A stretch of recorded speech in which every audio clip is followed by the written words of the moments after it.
Hello， 大家好，我是阿曼达，今天给大家做大盘鸡。那我第一次接触这道菜呢，是一个来自新疆的朋友带我去吃的。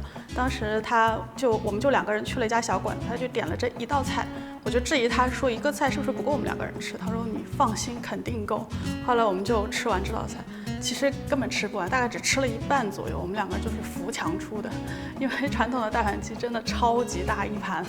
那我觉得它其实很适合节日的时候来吃。虽然前几天有教大家做一桌年菜，但是如果你家里人确实比较少，比如2、3个人，只想做一道主菜的话呢，你们可以试一试在过年期间来做这盘菜，因为它有鸡肉、有配菜，还有主食，很方便，然后看起来也很喜庆，很有节日气氛。大家可以试一试在年饭桌上来做它。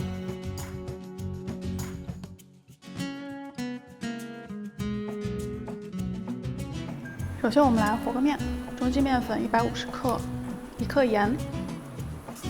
水80毫升，随便揉一揉。大家是不是很奇怪，做鸡的第一步为什么是和面呢？因为我现在做的是大盘鸡的灵魂裤带面，这是我的个人偏好，吃大盘鸡下面一定要有宽宽的又很有嚼头的裤带面来吸收汤汁。就这样随便揉一个面，不需要特别光，就很粗糙就行了。先包上保鲜膜醒一会儿，大概20分钟后再回来揉它，它就很容易能够揉到光滑了。揪成3个等份。每份都这样滚成大概的椭圆形，放到碗中，淋上一点油，可以稍微多一点，要确保所有的面团的每一个面都要均匀的沾满油。其实就跟人要擦护脸油一样，这样可以保证面团始终都是光滑柔软又湿润。盖上保鲜膜继续醒面。接着番茄用开水烫一烫去皮。大家是不是又很奇怪，做鸡的第2步为什么是烫番茄？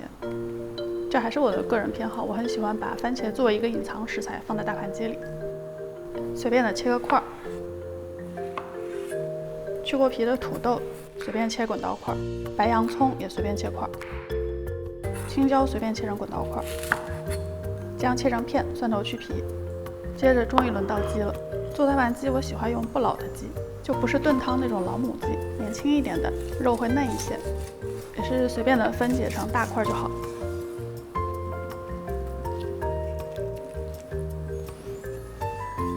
锅里放油，先下花椒，小火炸一点花椒油，出香味之后呢，花椒要捞出来，避免后面影响口感。接着鸡肉下锅，这里要耐心的煸炒，让鸡肉表面都能够均匀的上色。并且呢，我会把鸡的油都尽量的煸出来一些，就是你炒完鸡肉之后，锅里的油比鸡下锅之前会更多。现在我们开始炒糖色，这里是敲碎的30克冰糖，下锅炒，中小火，慢慢的炒到糖融化，然后变成这种琥珀色。接着迅速的放入姜片、蒜头、八角、桂皮、干辣椒，随便的炒一炒，出香味儿。下一半的洋葱，炒一炒，剩下一半生洋葱会之后再放。下番茄块，番茄也是一个要经过油的翻炒后才能充分释放味道的食材。鸡肉回锅。1罐啤酒，煮一会儿，让酒精挥发一下。下生抽、蚝油、土豆块，接着就盖上锅盖焖煮，转小火，看你买的鸡的年轻程度，大概需要3到40分钟。接着来做面条，经过刚才一系列对鸡的操作，面团现在已经醒了很长时间了，记得最少要醒1个小时，最好是2个小时以上，面团才会足够的柔软好拉伸。这样取出按扁，用筷子在中间压一个槽，开始往2边抻。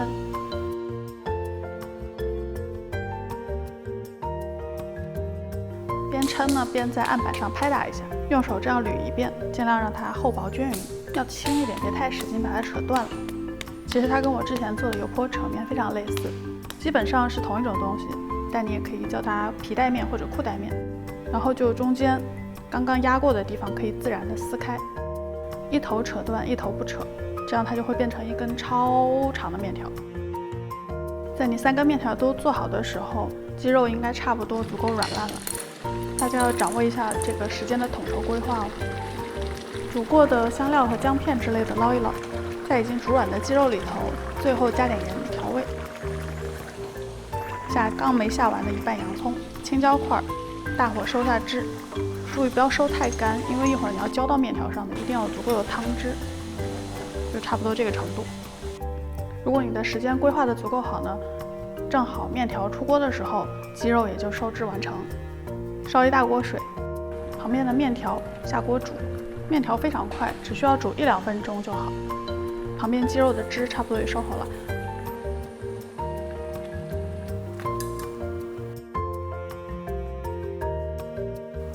就这样整锅浇到面条上。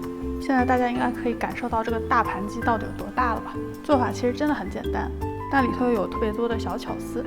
其实你已经看不太出来番茄了，它会整个融在汤里，给汤汁增加鲜味和一点隐隐的酸甜。一半的洋葱炒过也会产生甜味儿，而另一半生的洋葱呢会增加辛辣感。土豆也完全粉糯了，鸡肉也是彻底入味儿。还有一定要试试的面条，它表面会裹满整盘鸡的汤汁，是这道菜的灵魂所在了。推荐大家在做这个大盘鸡的时候，一定要配面哦。真的，这个面是整盘鸡的灵魂，我觉得。像之前说的，我今天的版本没有加郫县豆瓣这些比较辣的酱，因为我个人喜欢这种比较原味的感觉，然后大家可以按自己的口味去调整。那今天的节目就到这里啦，预祝大家在过年期间可以吃得开心健康，又多吃不胖。咱们下次再见，拜拜。